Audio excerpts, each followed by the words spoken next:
Albers Deep Dive series. Today's talk is on the art of presidential campaigning.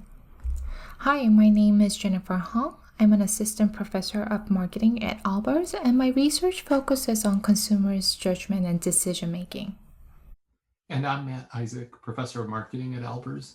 My research is also in the area of consumer psychology, and I have a stream of research on consumer trust and knowledge of persuasive advertising.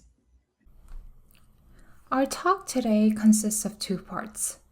In the first half of the talk, Professor Isaac will go over the history of presidential campaigns, the origin of campaigning, and how much each candidate has spent previously. Professor Isaac will also cover some of the most common beliefs people have about political advertisements and explain why people hold such beliefs with evidence from academic research. Then, in the second part, I will go over the current state of 2020 presidential campaigns and describe how this year's cycle differs significantly from previous election cycles. In doing so, I will revisit the common beliefs about political ads and explain how both candidates are finding opportunities to apply these beliefs to their current strategies. Okay, now let's dive in. The genesis of modern political advertising can really be traced to an unlikely source, Dwight Eisenhower. Prior to the 1950s, presidential campaigns had been reluctant to engage in much advertising. The advertising industry was considered entertainment, and advertising was seen as offensive and manipulative. And so presidential campaigns had been extremely cautious about using it. However, things started to change after World War I, and FDR even used radio campaign ads that featured the voices of Hollywood actors. But it was the invention of the television in the late 1920s and its mainstream adoption in the US by the early 1950s that changed everything. Initially, Eisenhower, who was a war hero with little political experience when he ran for president in 1952, was reluctant to try the 30-second television ads that had become popularized in the 1940s as a way of selling products. In fact, Eisenhower's opponent, Adlai Stevenson, decided that he wouldn't be able to articulate his qualifications and political views in such a short time. And instead, he opted to purchase 30-minute blocks of airtime, but could only do so late at night when advertising was more affordable. Ultimately, Eisenhower was convinced by the ad executive Rosser Reeves that television represented the, quote, essence of democracy. Ultimately, short ads for Eisenhower appeared in prime time when many Americans were gathered around their television sets, and he featured catchy tunes and short answers to questions from everyday Americans that were meant to connect the candidate emotionally with potential viewers. Here's a famous example.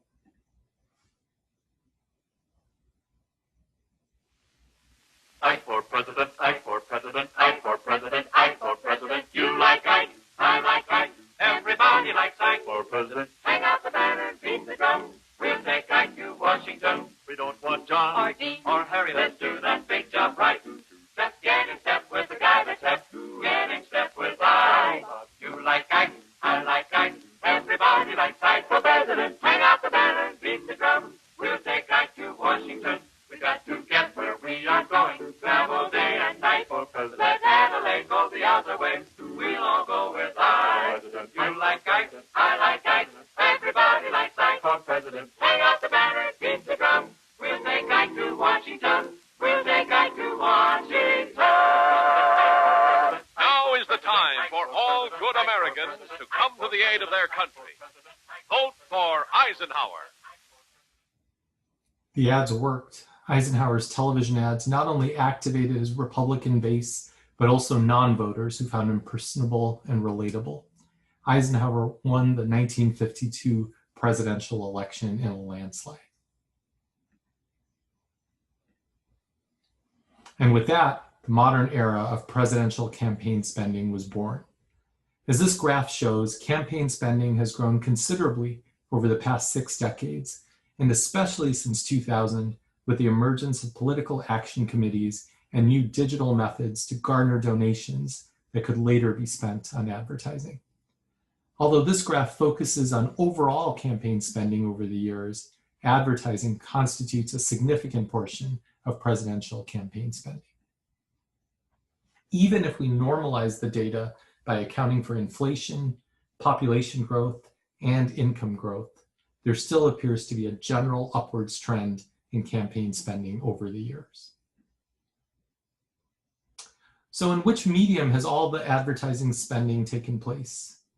Surprisingly enough, even as recently as 2016, the answer has predominantly been broadcast TV.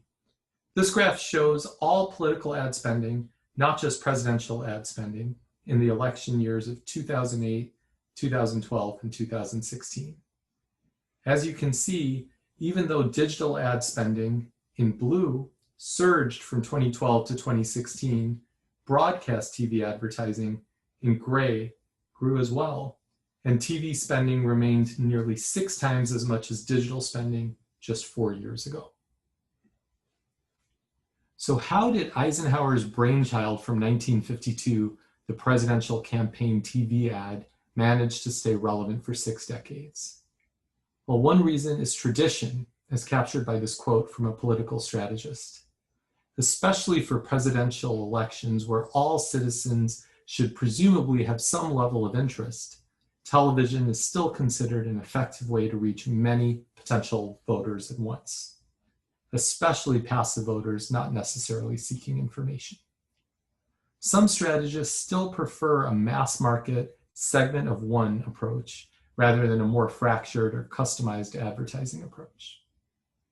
Furthermore, until as recently as just 2018, the time that Americans spent watching TV exceeded the time that they spent online.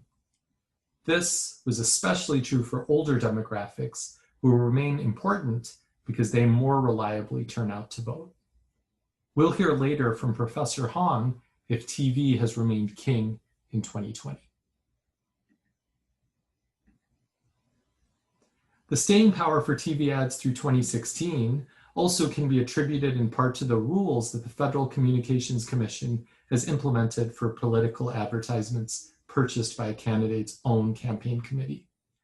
These include reasonable access, which is the requirement that commercial broadcast stations make reasonable amounts of time available to candidates for federal office in all classes and day parts. Lowest unit charges guarantee that in the 45 days before a primary and the 60 days before a general election, candidates get the lowest rate in any class of advertising time for a spot in that class that is running at that time at the station.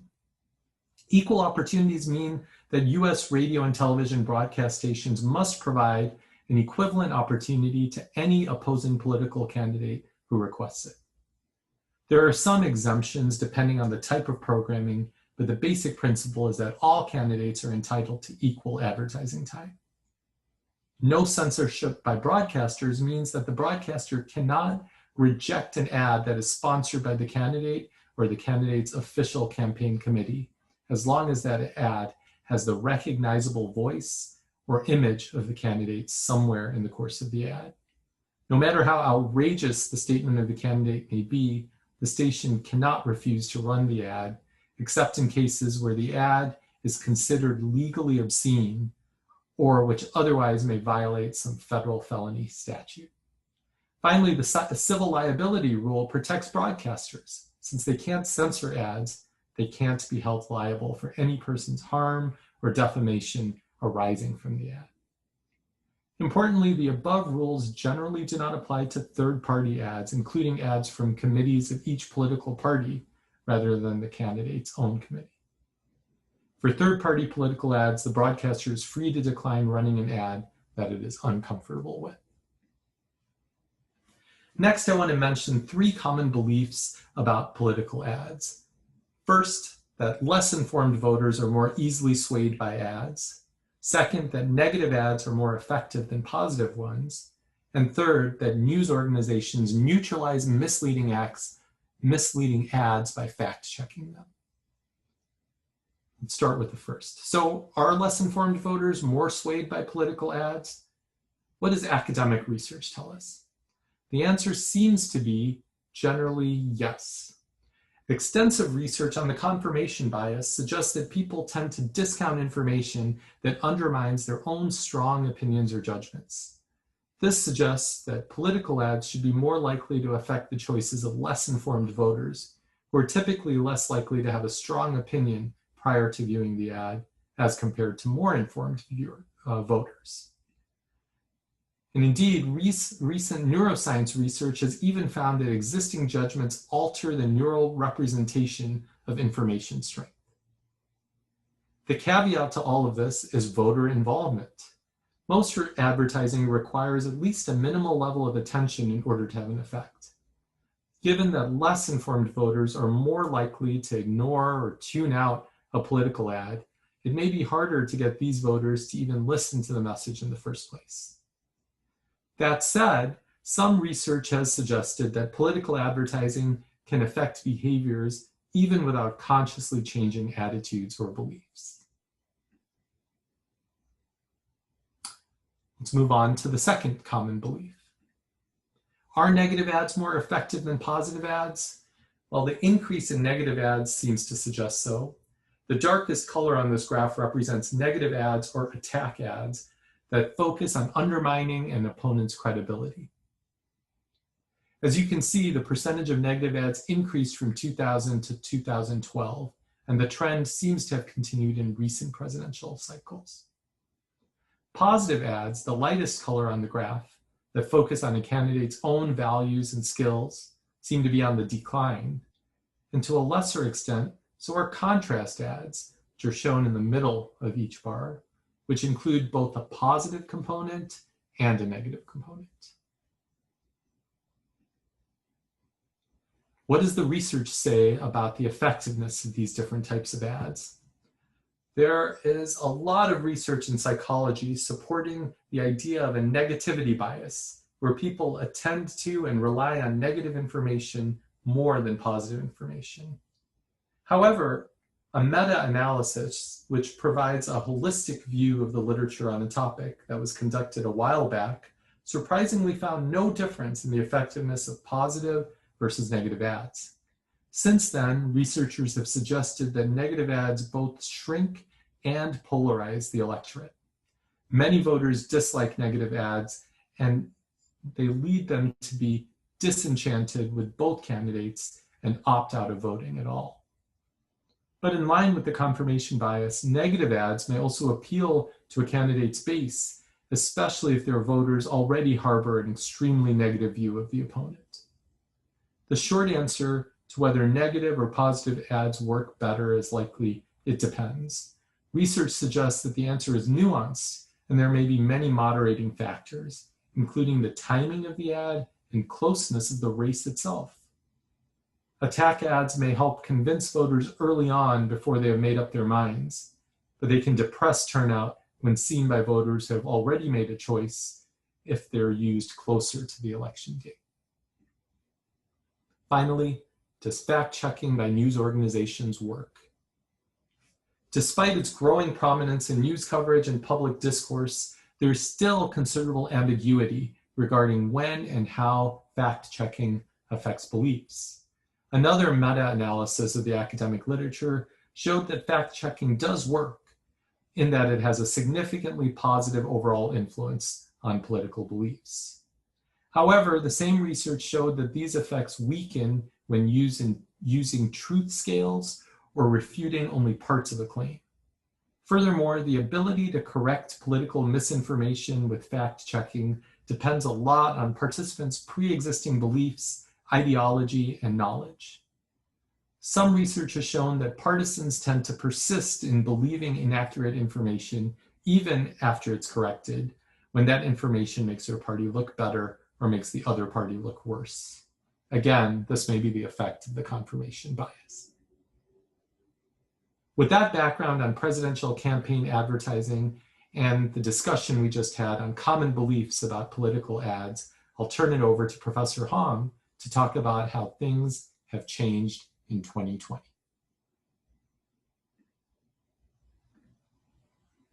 In part 2, We will focus on the current 2020 presidential campaigns and how the recent trend in political campaigning has changed since its advent. To illustrate how, we again need to look at both candidate spending in this current cycle. Spending this year has been massive. So far, a cumulative $2.2 billion has been spent, and this is over $1 billion than what was spent at this point in the 2016 presidential cycle. Even if we exclude the massive amounts spent by Mike Bloomberg, as of now, $990 million has been spent by Joe Biden's camp, and striking $1.3 billion from the incumbent, President Trump. Now let's focus on the campaign money spent on the king of the medium, the TV ads. This graph illustrates spending on broadcast TV ads of all political campaigns, not just the presidential ones, for the last 5 years. As you can see, compared to the previous presidential election, there is a substantial drop in the spending. In the 2016 cycle, approximately $4.4 billion was spent on TV ads, whereas in 2020, the projected amount is $3.3. This drop shouldn't come across as a huge surprise, especially given what has been going on this year in 2020. Because of the pandemic, there has been a decrease in all TV ads, not just political ads. According to New York Times, TV advertising revenue is projected to drop 12% this year only. Although data shows that people are watching more TV since the outbreak of COVID-19, the lack of sports games and the plunging economy altogether are expediting the decrease in TV commercials. So it looks like there is a greater expenditure on the overall presidential campaigns, but there is also a significant drop in spending, particularly on TV ads. Then what explains this discrepancy? On what are the candidates spending their campaign money? To answer this, let's go ahead and look at another graph. This graph shows expenditure on digital ads from all political campaigns for the last 12 years. There is a general increasing trend since 2008, and it looks like compared to 2016 cycle, we see the spending on digital ads being doubled in 2020, and we still have 1 month to go till the election.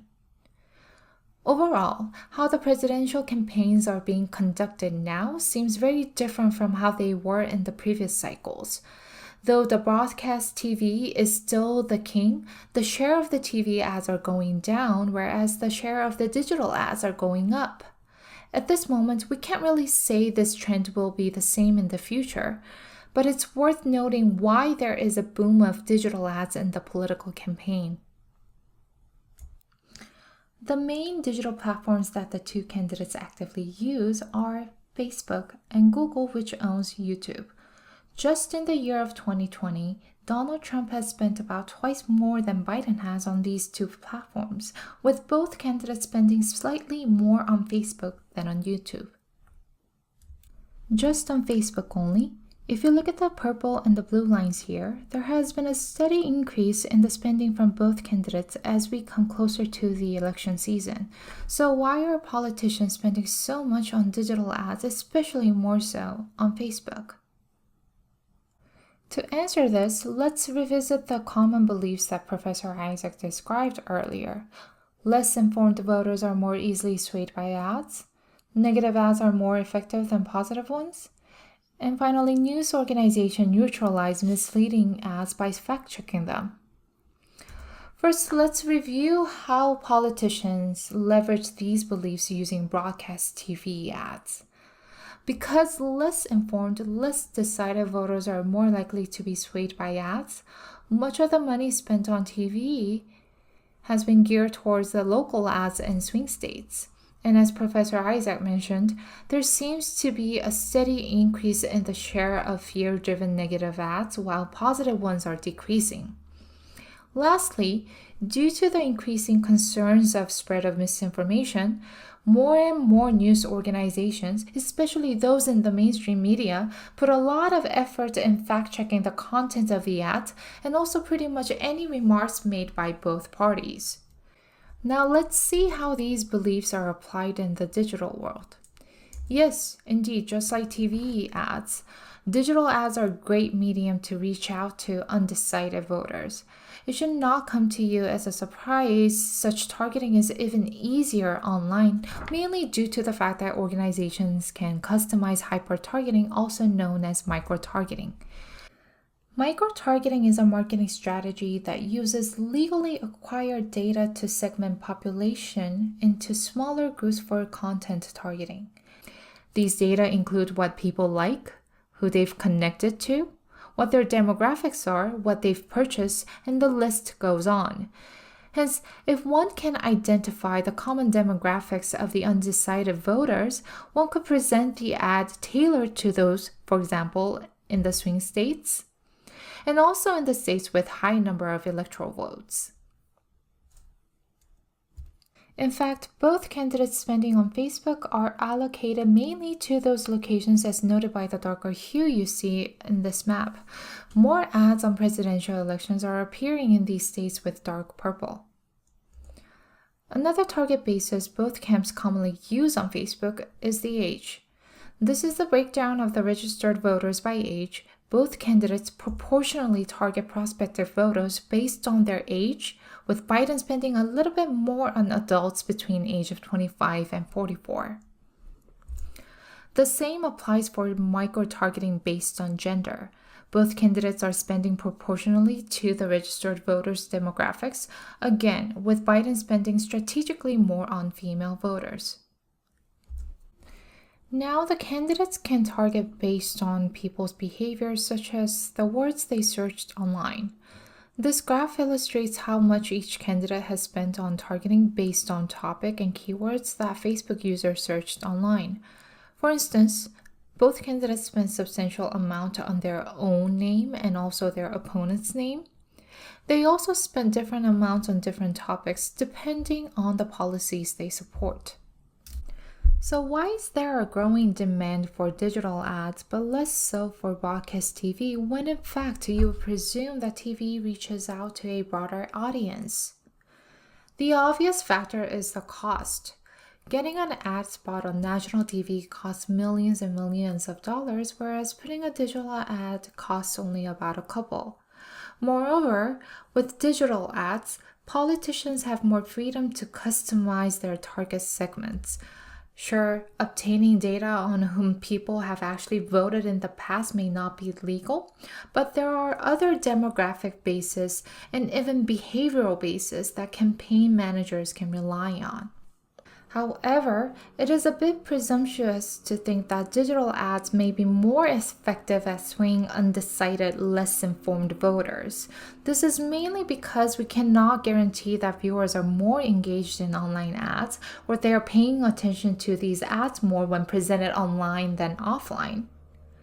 Of course, people can still skip commercial while watching TV, but research using eye tracking methods suggests that people don't even glance at online banner ads.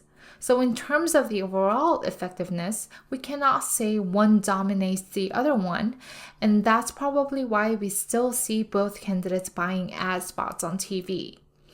TV might be in trouble due to the rise of digital ads, but it is still the king of political campaigning. To recap, with digital ads, both parties may be able to micro-target and better reach out to less informed, undecided voters. But it is unclear whether the targeting may be more cost-effective than TV. This really depends on whether the viewers are actually paying attention to the ads and that they are more engaged with the ads. Now let's assume that these viewers are engaged. How might the content of the ads affect their opinions? There has been a growing number of negative ads in all forms of political campaigns.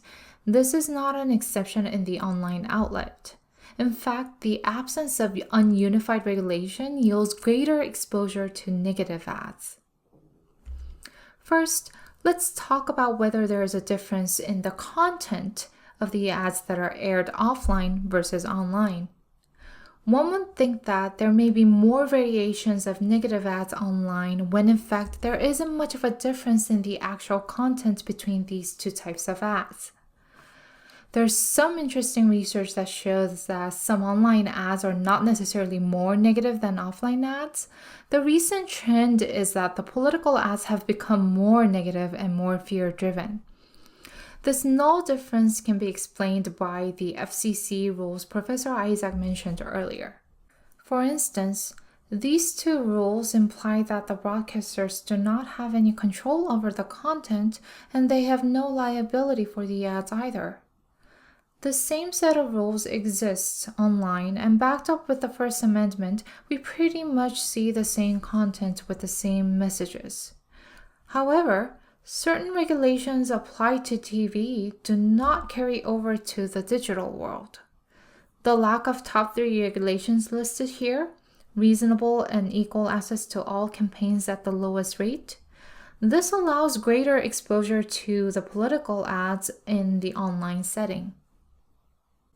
This means not necessarily more variation of ads, but longer exposure to ads. To give you a concrete example, most ads aired on TV last about 15 to 30 seconds. On the other hand, online ads can last more than a minute, and the number of times the ads are exposed to viewers is not limited by federal rules. The more you pay, the more spots you get online. So we can conclude that even though the gist of the ads do not differ between online and offline ads, people are bound to be more exposed to online ads. And these longer exposures, or repeated exposures, can have an impact on viewers' opinions both consciously and unconsciously. There is a robust psychological phenomenon called the mere exposure effect. According to this, the more people are exposed to an object, the more they like it. This occurs because seeing the same thing repeatedly increases what is called a processing fluency. Processing fluency basically refers to how easy it is to process something. This something can be an object, it can be a person, it can be any form of information. So people find things that are easier to process to be more familiar, and this familiarity increases positive feeling towards the target. Simply put, the more you see an ad, the more you like it. Of course, this is under the assumptions that you don't have a prior feeling towards the ad or the source of the ad. If you already have a strong opinion towards one candidate, seeing an ad multiple times wouldn't change your opinion. In fact, it would intensify the default opinion you have.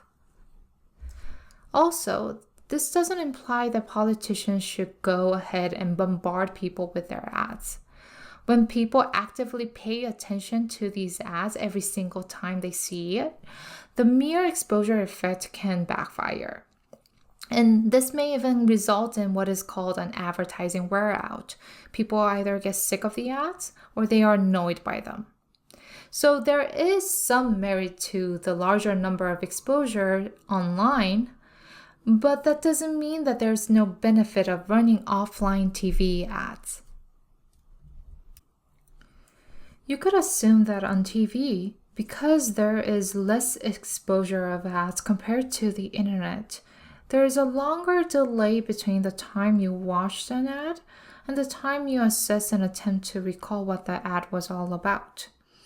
And this long delay set up by TV may actually have a positive impact from a managerial standpoint. For example, let's say you saw a negative ad about Joe Biden. The ad sponsored by Trump's campaign questions Joe Biden's health and his cognitive performance. A week later, you somehow are reminded of that ad and you try to recall what you saw. How would that 1 week delay affect what you remember? The sleeper effect can help us answer this. When there is a long delay since one saw certain information, any tag initially associated to that information gets forgotten. So think about the situation I described earlier.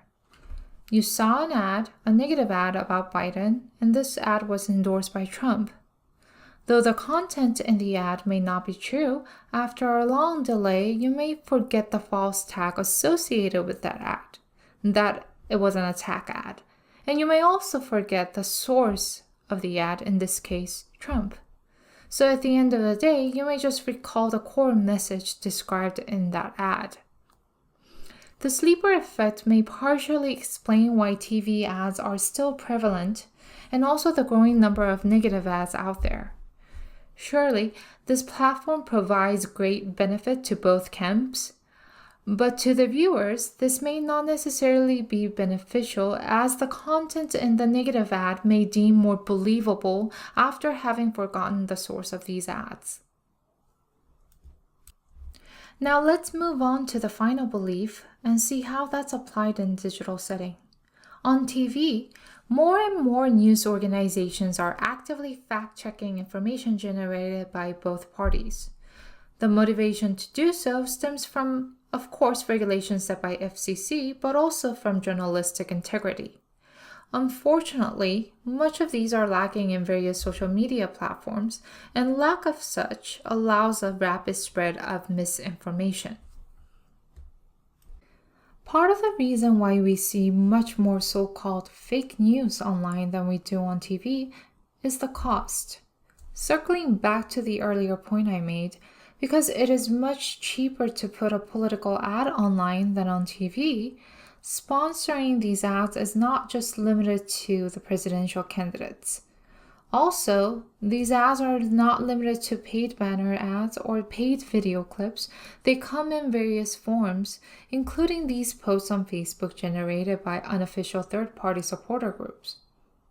These posts can be a meme you see on the left, or a graph like this one on the right. The examples I show you here, one of them is true, and one of them is in fact false. Take a moment to review these and try to guess which one is true.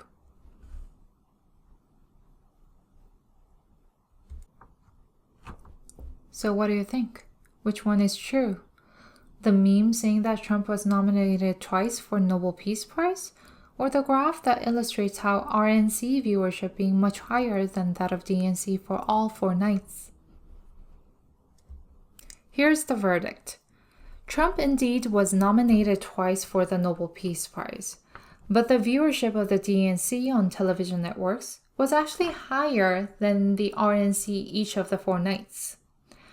Nielsen Media Research, which is the firm that tracks and reports TV viewership, only collected data on the viewership from broadcast and cable networks. By and large, online streaming numbers were not tracked by Nielsen, leaving the Trump and Biden campaigns as the only source for how many views their conventions received across their streams on social media platforms and an array of other streaming services. So at face value, numbers and graphs, they seem more credible because they seem to be backed up by data. And illustrations like this just make it more difficult for the audience to discern what is true and what is not. In terms of the actual volume of the fake news out there, surprisingly, majority of information circulating on social media are facts. However, there has been a growing number of misinformation online, and the main conduit for the spread of misinformation is Facebook. According to a recent research, about 30% of users on Facebook and 5% of Twitter users have shared some form of fake news. And majority of these users identified themselves either as far right or far left, with extreme conservative accounted for the most fake news shared at average of 30%. Those identified as extremely liberal also shared fake news frequently, accounting for 17% on both Facebook and Twitter. Recently, the company has been actively removing political ads that convey inaccurate information. Just in September, Facebook removed an ad by Trump that claimed that accepting refugees abroad would increase risk related to COVID-19. These actions are necessary. However, whether fact-checking actually prevents users from viewing or even unbelieving fake news, we still don't know. First, there's always some lag between the generation of fake news and verification of fake news. By the time the ad has been fact-checked, it is likely that the misinformation have already circulated to millions of users. Indeed, the Trump campaign was able to post and share 38 different versions of this particular ad before Facebook removed it. Second, it is extremely difficult to undo pre-existing beliefs, and people might not even care about what is actually true in the first place because that's how humans are wired to be. In social psychology, there is a phenomenon called shared reality. According to the shared reality theory, people innately desire to experience common inner states about the world with other people. Simply put, reality is subjective as people long for common shared beliefs even when those may not be objectively true. What is true subjectively is the shared reality.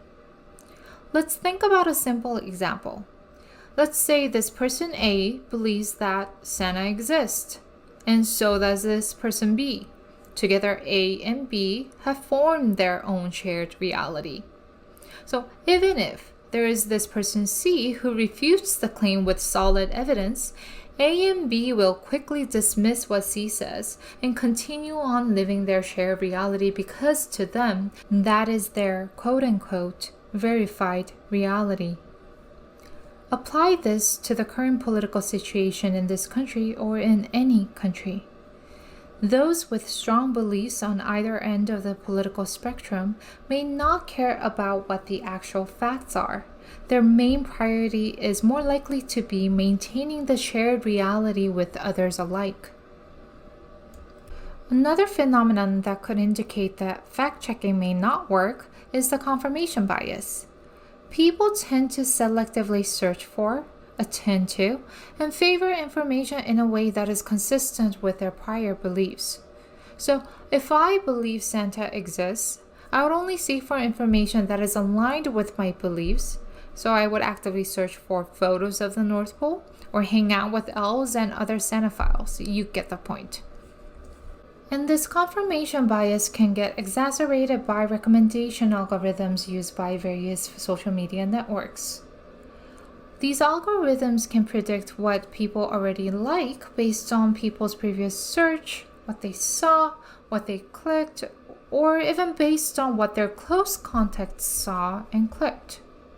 So we're constantly and automatically fed with information that supports our beliefs, which leaves less room for us to be open-minded and receive information that we may actually dissent. Shared reality and confirmation bias together can further cause group polarization. That is, each group moving toward a more extreme version of the position they initially held. And this leaves less opportunities for political ads and mainstream media organizations to provide them with useful, valid information. Back to the 3 common beliefs. Yes, indeed, less informed voters are more easily swayed by ads. Campaign managers seem to believe that negative ads are more effective than positive ones. And finally, there has been substantial effort geared towards fact-checking misinformation both online and offline. Whether these beliefs are more pronounced in a particular medium, or whether one medium is more likely to leverage these beliefs, we cannot say for sure. It really depends on other external factors that we described in this talk. Given the dramatic shifts in advertising that we've seen this presidential election cycle, the big question is what happens next in a hopefully post-pandemic world, such as in the 2024 presidential election. It seems clear that the gradual shift that was already taking place in political advertising from the mass media television spots pioneered by Eisenhower towards digital advertising has been greatly exacerbated by the pandemic. And there's likely to be no turning back now, especially given the broader shift in how we consume media, in small doses, on our own time, and on our always-on devices. The interesting question is less about the medium and more about the optimal level of targeting that candidates will and should attempt to achieve across devices, platforms, and interactions. As Professor Hong mentioned, political campaigns are increasingly experimenting with micro-targeting, which involves creating and serving messages with greater interactivity, personalization, and customization. Although there have been some promising consequences for campaigns based on this approach, at least with respect to engagement and online click behavior, the jury is largely still out on the effectiveness of micro-targeting on downstream consequences, such as political donations and voter mobilization. The current focus of all marketers, not just political advertisers, on leveraging big data may yield over-targeting and have some unintended consequences on perceptions of trust and privacy. Going forward, voters may find it even more difficult to counter some of the biases discussed in today's talk that result in group polarization. No matter the future, it is certain that political strategists will have to continue reinventing themselves for the digital age and consider novel advertising approaches to keep their candidates relevant in a rapidly changing world. Finally, the most important message of this talk is to remind everyone who is eligible to perform their civic duty and to safely get out and cast a vote. Thank you very much for listening to this deep dive, and please feel free to reach out if you have comments or questions. Thank you.